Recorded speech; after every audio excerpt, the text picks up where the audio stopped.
بسم اللہ الرحمن الرحیم۔ محترم سامعین و ناظرین، آج ہم اللہ کی عطا کردہ توفیق سے 8ویں پارے کی مختصر تفسیر و تشریح بیان کرنے کی سعادت حاصل کر رہے ہیں۔ گرامی قدر سامعین و حاضرین، کفار رسول اللہ صلی اللہ علیہ وسلم سے طرح طرح کے مطالبے کرتے تھے کہ ہم اس وقت ایمان لائیں گے جب فرشتے ہمارے پاس اتر کر آئیں، یا برزخ و آخرت کے بارے میں آپ جو باتیں ہمیں بتاتے ہیں، ہمارے جو لوگ مر چکے ہیں وہ زندہ ہو کر آئیں اور آپ کے دعووں کی تصدیق کریں۔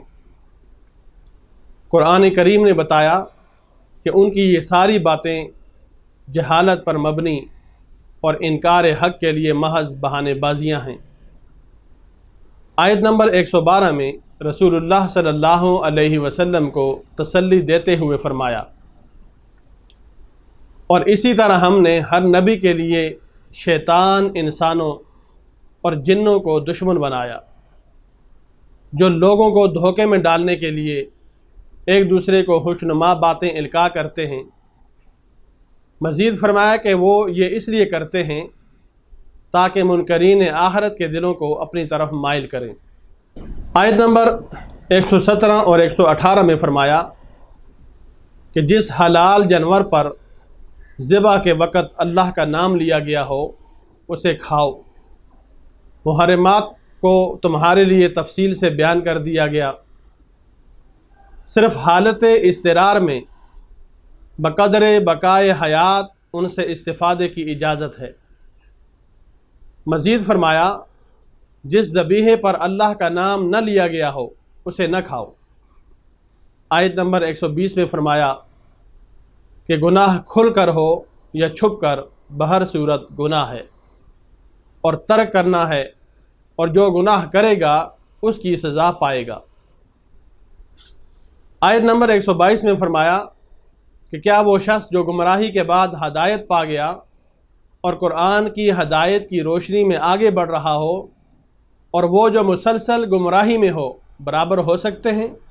آیت نمبر 123 میں فرمایا اور اسی طرح ہم نے ہر بستی میں اس کے مجرموں کو سردار بنایا تاکہ وہ وہاں فریب کاری کریں، اور ان کے دجل و فریب کا وبال انہی پر آئے گا۔ آیت نمبر 124 میں فرمایا اور جب ان کے پاس کوئی نشانی آتی ہے تو وہ کہتے ہیں ہم ہرگز ایمان نہیں لائیں گے حتیٰ کہ ہمیں بھی اس کی مثل دیا جائے جیسا کہ اللہ کے رسولوں کو دیا گیا ہے۔ اللہ تعالیٰ نے فرمایا اللہ خوب جانتا ہے کہ وہ اپنا منصب رسالت کسے تفویض کرے۔ آیت نمبر 125 میں فرمایا سو اللہ جس کو ہدایت دینا چاہے اس کا سینہ اسلام کے لیے کھول دیتا ہے، اور جس کے لیے گمراہی مقدر فرمانا چاہتا ہے اس کے سینے کو قبول حق کے لیے گٹا ہوا تنگ کر دیتا ہے۔ آیت نمبر 129 میں فرمایا اور ہم اسی طرح بعض ظالموں پر بعض کو مسلط کر دیتے ہیں کیونکہ وہ معصیت کے کام کرتے تھے۔ آیت نمبر 130 اور 131 میں اتمام حجت کے لیے فرمایا اے جنات اور انسانوں کے گروہ، کیا تمہارے پاس رسول نہیں آئے تھے جو تم پر میری آیات بیان کرتے تھے اور تمہیں اس قیامت کے دن کی ملاقات سے ڈراتے تھے؟ وہ کہیں گے ہم خود اپنے خلاف گواہی دیتے ہیں، اور انہیں دنیا کی زندگی نے فریب میں مبتلا کر رکھا ہے، اور یہ گواہی اس وجہ سے دی گئی کہ آپ کا رب بستیوں کو ظلماً ہلاک کرنے والا نہیں ہے۔ آیت نمبر 136 میں مشرکین عرب کی جہالت کا ذکر کیا کہ جو فصل اللہ تعالیٰ اگاتا ہے اور مویشی اللہ تعالیٰ پیدا فرماتا ہے، ان میں اللہ تعالیٰ کے ساتھ بتوں کو شریک کرتے ہیں، بلکہ بتوں کے حصے کو زیادہ ضروری اور مقدس سمجھتے ہیں۔ اسی طرح اولاد کو قتل کرنا بھی مشرکین کی جہالت ہے۔ آیت نمبر 138 تا 141 میں اس بات کا بیان ہے کہ کفار و مشرکین نے زمانہ جاہلیت میں اپنے مویشیوں اور اپنے کھیتوں کی 3 قسمیں کر دی تھیں۔ پہلی قسم یہ کہ وہ مویشی اور کھیت جن کے متعلق وہ کہتے تھے کہ ان سے نفع اٹھانا کسی شخص کے لیے جائز نہیں ہے، یہ ان کے باطل معبودوں اور بتوں کے لیے مخصوص ہے، ان کو وہی شخص کھا سکتا ہے جس کو ہم کھلانا چاہیں، اور ان کو صرف وہ مرد کھا سکتے ہیں جو بتوں کی خدمت پر مامور ہیں، عورتیں نہیں کھا سکتی۔ دوسری قسم یہ کہ بعض مویشیوں کو بتوں کے لیے خاص کر کے ان پر سوار ہونا اور سامان لادنا انہوں نے حرام قرار دیا تھا۔ تیسری قسم یہ کہ بعض مویشیوں پر وہ ذبح کے وقت اللہ کا نام نہیں لیتے تھے، یعنی ان کو بتوں کے نام پر ذبح کر کے ان کا استعمال ممنوع قرار دیتے تھے۔ قرآن نے بتایا کہ یہ سب ان کی خود ساختہ باتیں ہیں۔ آیت نمبر 141 تا 146 میں اللہ تعالیٰ نے پھلوں، کھیتوں اور جانوروں کے ذریعے جو نعمتیں عطا کی تھیں ان کا ذکر فرمایا اور کہا کہ اللہ کی ان نعمتوں کو کھاؤ اور اسراف نہ کرو اور شیطان کے نقش قدم پر نہ چلو۔ پھلوں اور کھیتوں کی پیداوار میں اللہ تعالیٰ کے حق یعنی عشر یا نصف عشر کو ادا کرو۔ اسی میں حلال جانوروں کی اقسام کو بیان کیا گیا ہے۔ اس کے بعد ان محرمات قطعیہ کو بیان کیا جو پہلے بھی ہم عرض کر چکے ہیں، اور یہ بھی فرمایا کہ یہود کی سرکشی کی وجہ سے ناہن والے جانوروں اور گائے اور بکری کی چربی کو ان پر حرام کر دیا گیا تھا، انہوں نے اسے پگھلایا اور فروخت کر دیا۔ آیت نمبر 148 میں ہر دور کے منکرین کے ایک نفسیاتی حربے کو بیان کیا۔ وہ حربہ کیا ہے؟ حربہ یہ ہے کہ وہ جو کچھ بھی کر رہے ہیں یہ اللہ کی مشیت ہے، اگر وہ نہ چاہتا تو ہم یہ سب کچھ نہ کر پاتے۔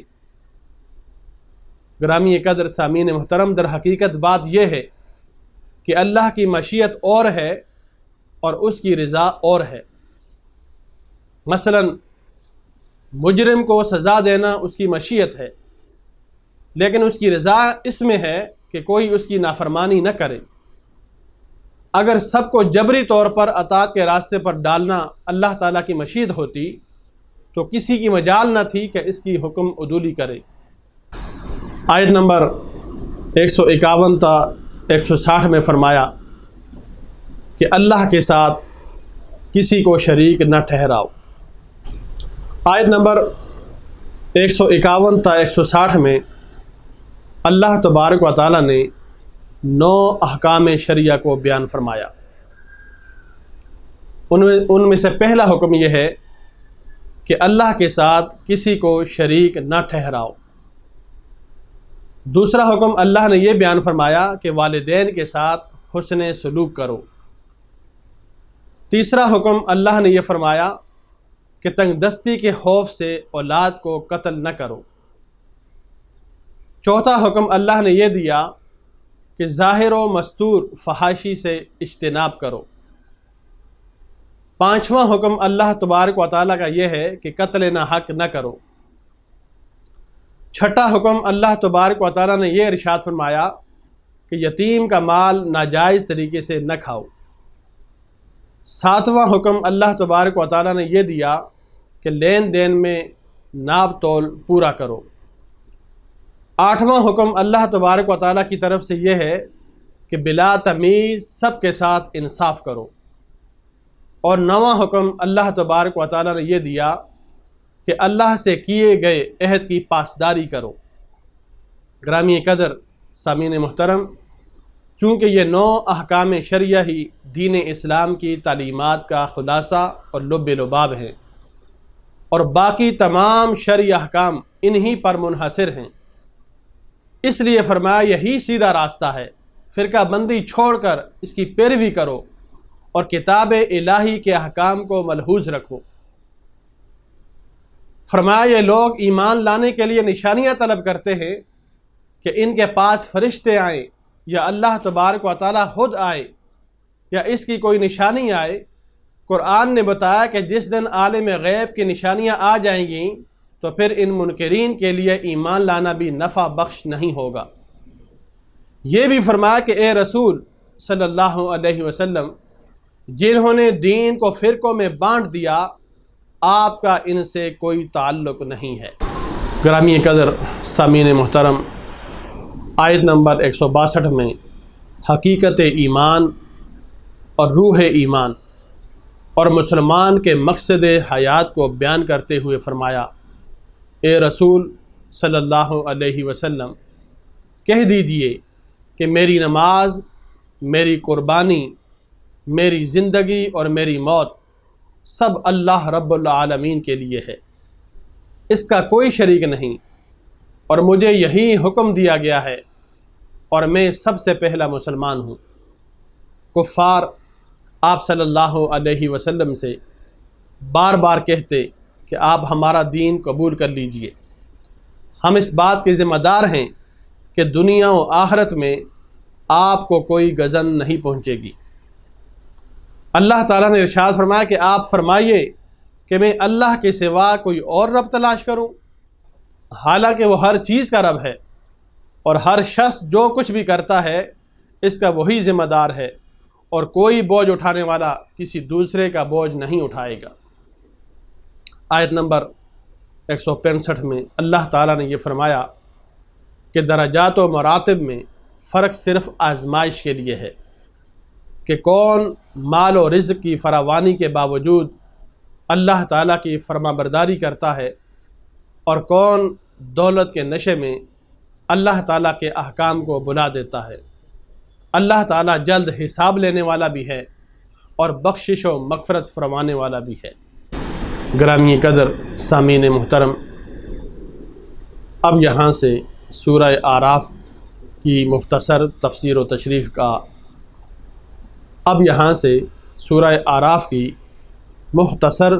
تشریح کا آغاز ہو رہا ہے۔ سورہ اعراف مکی صورت ہے، ترتیب مصحف کے اعتبار سے 7ویں، جبکہ ترتیب نزولی کے اعتبار سے 39ویں صورت ہے۔ اس صورت میں سورۃ الانعام کے بعض مسائل کے اجمال کی تفصیل ہے، مختلف انبیاء کرام کی دعوت اور اس کے نتیجے میں ان کو پہنچنے والے تکالیف کا ذکر ہے، حضرت آدم علیہ السلام کی پیدائش اور جنت سے ہجرت اور زمین پر ان کا نزول، ان تمام چیزوں کا یہاں پر اللہ تبارک و تعالیٰ نے ذکر فرمایا۔ اس کے بعد کئی رکوعات میں حضرت موسیٰ علیہ السلام کے واقعات، فرعون اور بنی اسرائیل دونوں کی اظہار ثانیوں کا ذکر ہے۔ اس صورت میں مشرکین اور مکذبین کے اخروی انجام کا ذکر ہے۔ اس صورت میں اہل اعراف کا اہل دوزخ سے مکالمے کا بیان ہے، اس لیے اس صورت کو الاعراف کے نام سے موسوم کیا گیا۔ اس صورت میں حیات بعد الموت کا ذکر اور شرک کا تفصیلی رد ہے۔ گرامی قدر سامعین محترم، اعراف کے معنی بلندی کے ہیں، اور اس کا معنی جاننا اور پہچاننا بھی ہے۔ اصحاب اعراف کے بارے میں ایک قول یہ ہے کہ ان کی نیکیاں اور گناہ برابر ہوں گے، اور ان کا مقام جنت اور دوزخ کے درمیان ہوگا، یا یہ وہ لوگ ہوں گے جو اہل جنت اور اہل جہنم کو پہچاننے والے ہوں گے، اور ایک قول کے مطابق یہ انبیاء ہیں یا ملائکہ ہیں۔ اس سورت کی ابتدا میں سرکار دو عالم صلی اللہ علیہ وسلم کو تسلی دی گئی ہے کہ آپ کفار کے جور جفا اور معاندانہ رویے سے تنگ دل نہ ہوں، بلکہ اپنا فرض ادا کرتے رہیں اور اس کتاب مقدس کی تبلیغ میں سرگرم رہیں۔ آیت نمبر 4 میں بتایا کہ بعض بستیوں پر دوپہر کو سوتے ہوئے عذاب آیا تو ان کے مکینوں نے اقرار کیا کہ ہاں ہم ظالم تھے۔ آیت نمبر 8 میں بتایا کہ قیامت کے دن اعمال کا وزن کیا جانا حق ہے، اور جن کی نیکیوں کا پلڑا بھاری ہوگا وہی فلاح پانے والے اور کامیاب ہیں، اور جن کی نیکیوں کا پلڑا ہلکا ہوگا وہ نقصان اٹھانے والے ہیں۔ آیت نمبر 10 میں زمین میں انسانوں کے آباد کرنے اور ذرائع معاش مہیا کرنے کی نعمتوں کا ذکر فرمایا، اور فرمایا کہ بہت کم لوگ شکر ادا کرتے ہیں۔ آیت نمبر 11 تا 27 میں حضرت آدم علیہ السلام اور ابلیس کا واقعہ بیان ہوا کہ جب ابلیس نے اللہ کے حکم پر آدم کو سجدہ نہ کیا تو رب ذوالجلال نے اس سے پوچھا کہ تم نے میرے حکم کے باوجود سجدہ کیوں نہ کیا؟ اس نے اپنی سرکشی کا جواز عقلی دلیل سے پیش کیا کہ میں آدم سے بہتر ہوں، انہیں مٹی سے پیدا کیا گیا ہے جبکہ میرا جوہر تخلیق آگ ہے، اور آگ لطیف ہونے کی بنا پر مٹی سے افضل ہے۔ تکبر کی بنا پر اللہ تعالیٰ نے ابلیس کو رسوا کر کے مقام عزت سے نکال دیا۔ ابلیس کے اللہ تعالیٰ سے قیامت تک مہلت طلب کرنے پر اللہ تعالیٰ نے اسے یہ مہلت عطا کر دی۔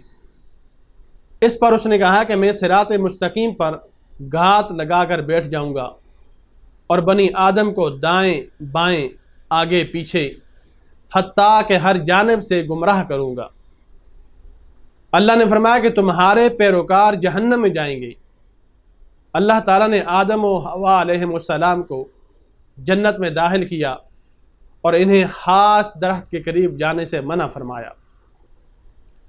شیطان نے ان کو وسوسہ ڈالا، مخلص اور خیرخواہ کا روپ دھار کر کہا کہ آپ لوگوں کو اس درخت کے قریب جانے سے محض اس لیے منع کیا گیا ہے کہ اس کے قریب جا کر آپ لوگ فرشتے بن جائیں گے اور آپ لوگوں کو ابدی زندگی مل جائے گی۔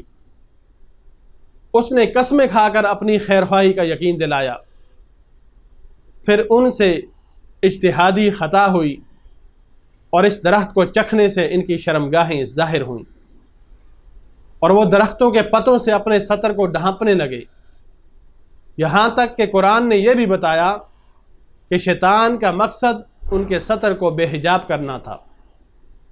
اپنی اجتہادی خطا کا احساس ہونے پر حضرت آدم علیہ السلام نے توبہ کی، اور ان کی توبہ کے کلمات اللہ تبارک و تعالی نے آیت نمبر 23 میں بیان فرمائے۔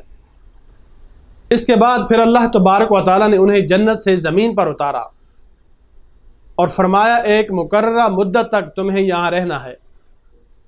پھر اللہ تبارک و تعالیٰ نے مقصد لباس بیان فرمایا کہ ہم نے بنی آدم پر لباس اس لیے اتارا کہ ان کی ستر پوشی ہو اور سامان زینت ہو، اور سب سے بہتر لباس تو تقوی ہے۔ پھر بنی آدم کو متنبہ کیا گیا کہ شیطان کے مکر و فریب میں نہ آئیں، اس کو یہ ملکہ دیا گیا ہے کہ وہ تمہیں ہر جہت سے دیکھ سکتا ہے۔ آیت نمبر 28 میں فرمایا کہ جب کفار کو عقائد باطلہ اور اعمال قبیحہ سے روکا جاتا تو وہ کہنے لگتے کہ یہ ہمارے باپ دادا کا طریقہ ہے اور اللہ نے ہمیں اس کا حکم دیا ہے۔ اللہ تعالیٰ نے اس کا رد فرمایا کہ اللہ بے حیائی کے کاموں کا حکم نہیں فرماتا، بلکہ اللہ عدل و انصاف کا حکم فرماتا ہے، تو تم بھی اس کی دل سے عبادت کرو۔ آیت نمبر 31 اور 32 میں فرمایا اے بنی آدم، ہر عبادت کے وقت لباس زینت کو اختیار کرو اور اسراف سے بچتے ہوئے اللہ کی نعمتوں سے استفادہ کرو۔ پاکیزہ چیزیں خواہ لباس ہو یا خوراک مومنوں کے لیے حلال ہیں۔ اللہ نے تو ظاہر و باطن میں بے حیائی، گناہ اور حق سے عدول کو حرام قرار دیا ہے۔ آیت نمبر 35 میں اللہ تبارک و تعالی نے اپنے تمام رسولوں کی اطاعت کرنے والوں، تقوی اور عمل صالح کرنے والوں کے لیے جنت کی بشارت، جبکہ کفر، تکذیب اور تکبر کرنے والوں کے لیے جہنم کی وعید ہے۔ آیت نمبر 35 میں رسول کرام کی اطاعت کرنے والوں، تقوی اور عمل صالح کرنے والوں کے لیے جنت کی بشارت، جبکہ کفر، تکذیب اور تکبر کرنے والوں کے لیے جہنم کی وعید ہے۔ آیت نمبر 40 میں فرمایا کہ اللہ کی آیات کو جھٹلانے والوں اور تکبر کرنے والوں کے لیے آسمان کے دروازے نہیں کھولے جائیں اور نہ ہی وہ جنت میں داخل ہوئیں گے۔ سامعین محترم، آیت نمبر 43 میں فرمایا کہ اللہ نے اہل جنت کے دلوں سے کینہ نکال دیا ہے اور وہ ہدایت پانے پر اللہ کا شکر ادا کرتے ہیں، کیونکہ اسی کے فضل سے ہدایت ملتی ہے۔ آیت نمبر 44 میں اور اس کے بعد کی آیات میں بتایا کہ آخرت میں جنتی جہنمیوں کو پکاریں گے کہ ہم نے تو اپنے رب کے وعدے کو سچا پایا، بتاؤ تم نے کیسا پایا؟ تو ان دونوں کے درمیان سے ایک پکارنے والا پکارے گا کہ ظالموں پر اللہ کی لعنت ہو۔ مزید فرمایا کہ جنتیوں اور جہنمیوں کے درمیان حجاب ہوگا اور اہل اعراف دونوں گروہوں کو ان کی نشانیوں سے پہچانیں گے اور جنتیوں کو سلام کریں گے اور جہنمیوں سے کہیں گے کہ تمہاری جماعت اور تمہارا تکبر آج تمہارے کسی کام نہ آیا۔ جہنمی جنتیوں سے استدعا کریں گے کہ ہم پر تھوڑا سا پانی انڈیل دو، اور جو نعمتیں تمہیں عطا ہوئی ہیں ان میں سے تھوڑا سا ہمیں بھی دے دو، مگر اللہ تعالیٰ نے فرمایا کہ یہ چیزیں کافروں پر حرام ہیں۔ جن لوگوں نے دین کو کھیل تماشا سمجھ رکھا تھا، اللہ ان سے فرمائے گا کہ جس طرح تم نے قیامت کے دن کو فراموش کر رکھا تھا، آج تم بھی نظر انداز کر دیے جاؤ گے۔ آیت نمبر 54 میں اللہ تعالیٰ کی قدرت کی نشانیاں بیان فرمائیں اور اس کے بعد فرمایا کہ اپنے رب کو گڑ گڑا کر چپکے چپکے اس کے عذاب سے ڈرتے ہوئے، اس کی رحمت کا یقین رکھتے ہوئے پکارو اور زمین میں اصلاح کے بعد فساد نہ پھیلاؤ۔ آیت نمبر 57 میں اللہ تعالیٰ نے باران رحمت کے نظام کے بارے میں بتایا کہ اس کے حکم سے ہوائیں پانی سے بھرے ہوئے بادلوں کو چلا کر لے جاتی ہیں اور بنجر زمین پر برسا کر اس میں اللہ کی نعمتیں پیدا کر دیتی ہیں۔ اس طرح اللہ مردوں کو دوبارہ زندہ فرمائے گا۔ پھر فرمایا کہ اچھی زمین اللہ کے حکم سے سبزہ اگاتی ہے اور خراب زمین باغ و بہار نہیں لاتی۔ یہ مثالیں دے کر قرآن یہ بتاتا ہے کہ انسانوں کے دل و دماغ کی زمین کا حال بھی ایسا ہی ہے، یعنی پاکیزہ دل و دماغ میں ایمان قرار پاتا ہے اور اعمال کے ثمرات پیدا ہوتے ہیں، جبکہ خبیث دل و دماغ میں خیر کے پھل اور پھول پیدا نہیں ہوتے۔ گرامی قدر سامعین و ناظرین، آیت نمبر 59 سے حضرت نوح علیہ السلام اور ان کی قوم کے حالات بیان کیے گئے ہیں۔ ان کی قوم کے سرداروں نے کہا، معاذ اللہ، آپ کھلی گمراہی میں ہیں۔ حضرت نوح علیہ السلام نے فرمایا، میں تو اللہ کا رسول ہوں اور میرا کام تمہاری خیر خواہی اور تم تک دعوت حق پہنچانا ہے۔ گرامی قدر سامعین و ناظرین، آیت نمبر 65 سے حضرت ہود اور ان کی قوم عاد کا ذکر ہے کہ قوم عاد نے بھی اللہ کے نبی پر طعن کیا کہ معاذ اللہ، آپ حماقت میں مبتلا ہیں۔ پھر ہود علیہ السلام نے اپنی قوم کو وہی جواب دیا جو حضرت نوح علیہ السلام نے اپنی قوم کو دیا تھا۔ حضرت ہود علیہ السلام نے قوم عاد کو انعامات الہیہ کا شکر ادا کرنے کی تلقین کی تو انہوں نے انکار کر دیا، چنانچہ ان پر اللہ کا عذاب اور غضب نازل ہوا۔ اللہ نے حضرت ہود اور ان کے ساتھیوں کو نجات دی اور آیات الہی کو جھٹلانے والوں کا کلا کما کر دیا۔ آیت نمبر 73 سے حضرت صالح علیہ السلام اور ان کی قوم سمود کا ذکر ہے۔